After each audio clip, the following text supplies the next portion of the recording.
La Santísima Trinidad por San Hilario de Poitiers, libro 1, párrafos 30 al 37. Pondremos a la vista esa interpretación blasfema a la cual han llegado al distorsionar y pervertir el significado de las palabras de Cristo. Expondremos la razón de las palabras del Señor por el tipo de preguntas que responde, en qué tiempo estaban hablando y qué conocimiento parcial estaba condescendiendo compartir. Hacemos que el contexto explique las palabras y no forzamos a las circunstancias ser incongruentes con las palabras.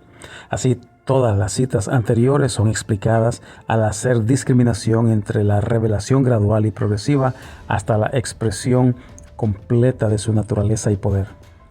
Ambas son expresiones del mismo que habla y una exposición de la fuerza real de cada grupo de citas mostrará que la verdadera divinidad de Cristo no está limitada, porque el nacimiento y el nombre fueron revelados progresivamente bajo las condiciones y tiempo que Él escogió para formar el misterio de la fe.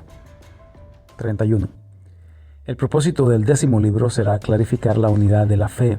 La locura de esos maestros que se hacen pasar por sabios han torcido algunas circunstancias y dichos de la pasión en una insolente contradicción de la naturaleza divina y del poder del Señor Jesucristo. Por tanto, me veo obligado a comprobar que esta es una mala interpretación y blasfema, y que estas cosas se registraron por el Señor mismo como evidencia de su verdadera y absoluta majestad. En su parodia se engañan a sí mismos con palabras como mi alma está triste hasta la muerte, Mateo 26:38.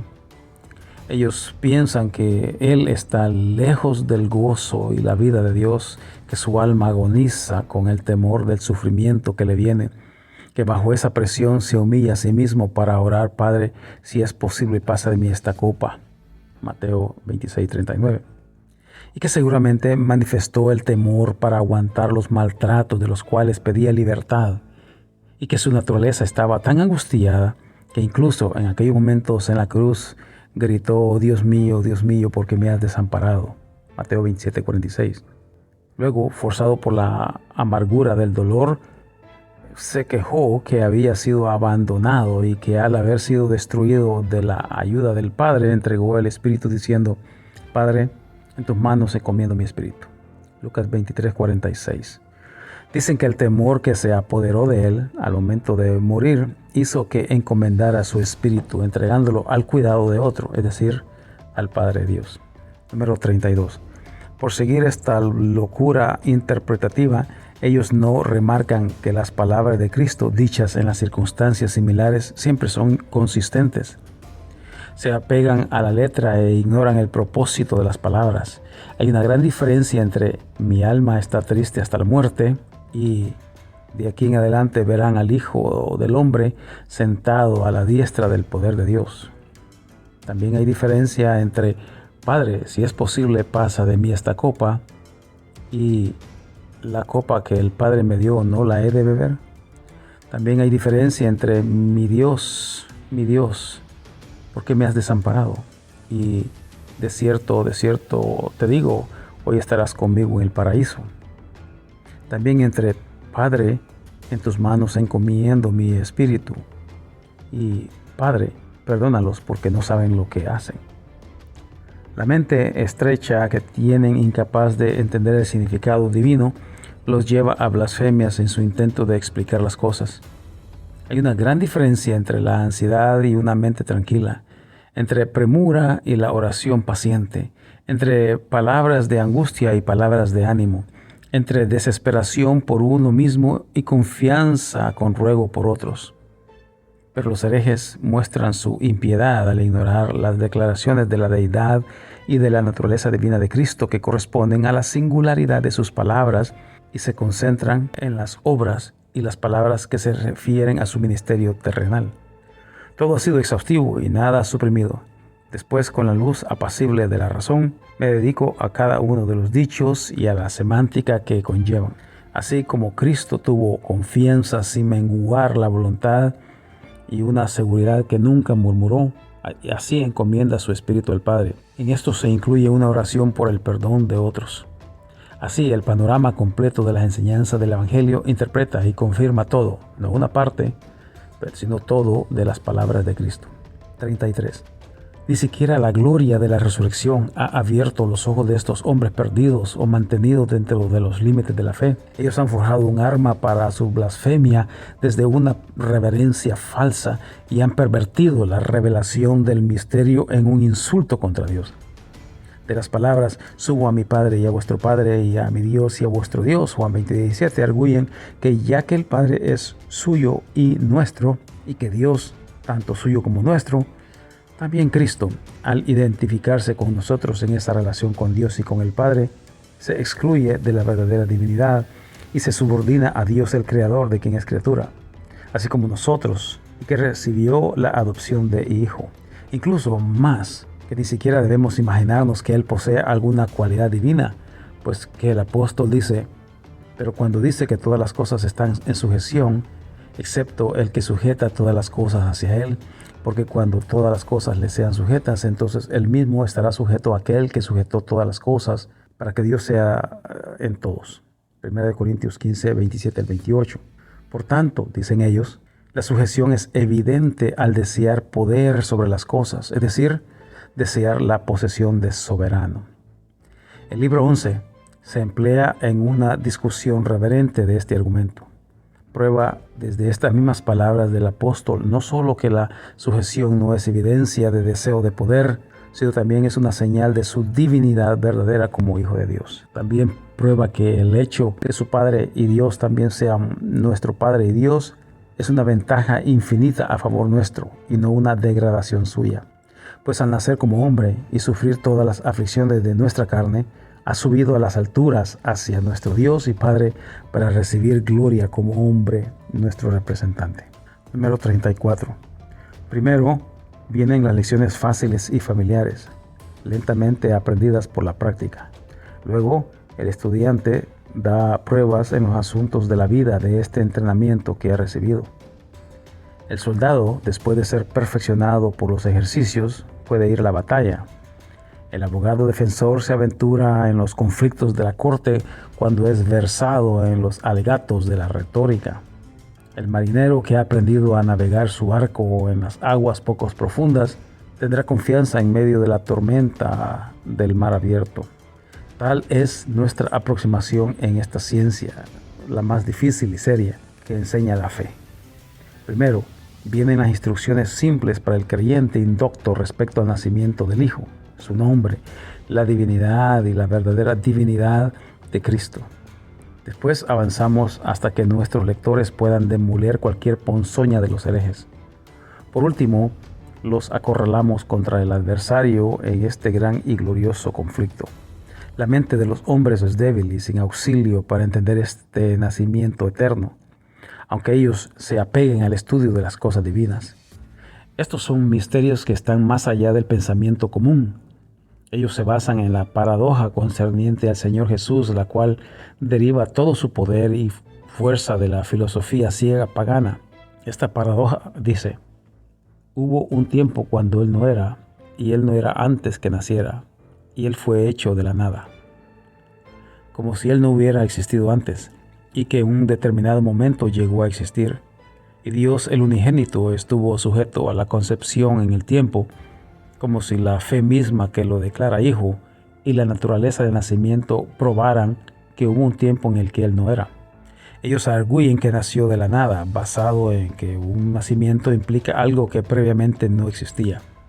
Nosotros, por nuestro lado, proclamamos, con base en la evidencia del apóstol y de los evangelistas, que el Padre es eterno y el Hijo también es eterno. Y demostramos que el Hijo es Dios de todo con absoluta preexistencia ilimitada, y que estos asaltos de lógica blasfema no tienen poder contra Él, y que su procedencia es consistente con su eternidad. No hubo ninguna excepción con Él respecto a su nacimiento, sino un nacimiento desde la eternidad.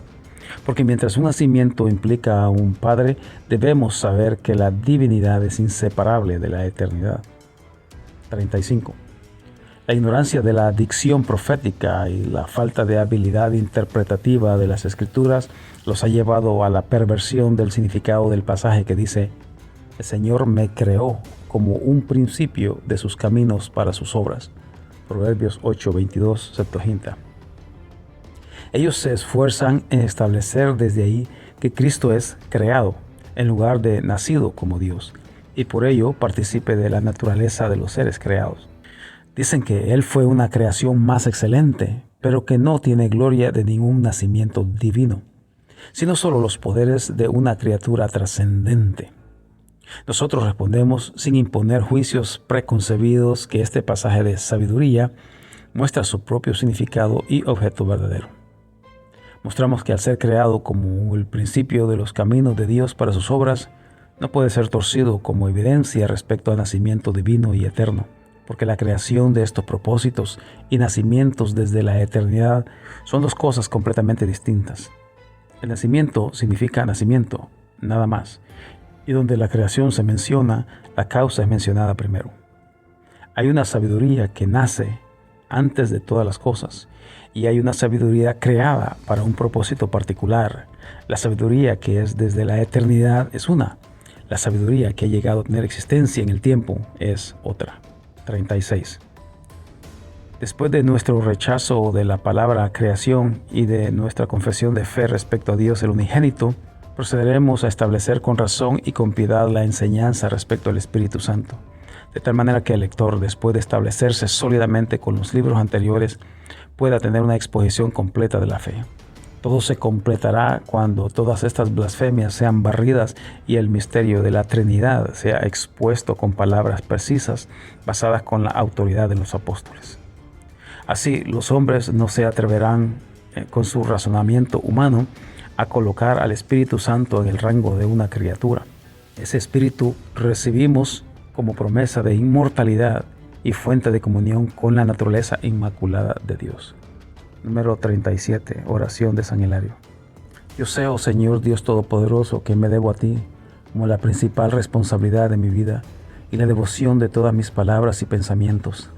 El regalo del habla que tú has concedido puede traerme el más alto privilegio, una oportunidad de servicio al predicarte y describirte a las naciones que están en ceguera y a los herejes en rebeldía como realmente eres, el Padre del Dios unigénito. Pero esta es la expresión de mi deseo, que deba rogar también por el don de tu ayuda y por tu compasión, para que el soplo de tu Espíritu pueda llenar los mares de la fe y llevar la confesión que he expresado. Ruego que un viento favorable sea enviado enfrente de mí en mi viaje de instrucción.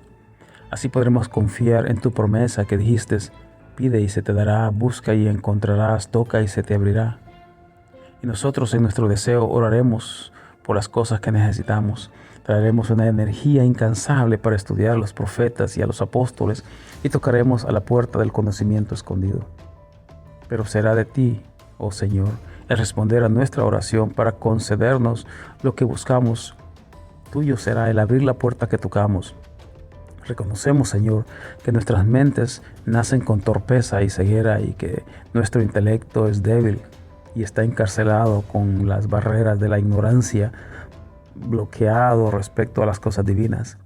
Pero el estudio de tu revelación elevará nuestra alma a la comprensión a la verdad sagrada y la sumisión a la fe verdadera será el camino a la seguridad más allá del alcance de la mente sin auxilio divino. 38. Buscamos tu ayuda en los pasos finitos de esta tarea difícil para que se fortalezcan y prosperen. Esperamos en ti que puedas darnos la comunión del Espíritu que guió a los apóstoles y a los profetas para tomar las palabras con el sentido que ellos hablaron y asignarles el matiz correcto de significado a cada declaración. Hablaremos de cosas que ellos hablaron en secreto, de ti, oh Dios eterno y sin comienzo, Padre del unigénito Dios, nacido de ti desde la eternidad. Que no te separemos de ti o te hagamos uno de muchos dioses de diferente naturaleza. Que no digamos que Él no es unigénito de ti, porque tú eres uno. No debamos fallar en declarar lo verdadero Dios al ver que nació de ti, quien eres verdadero Dios y eres su Padre.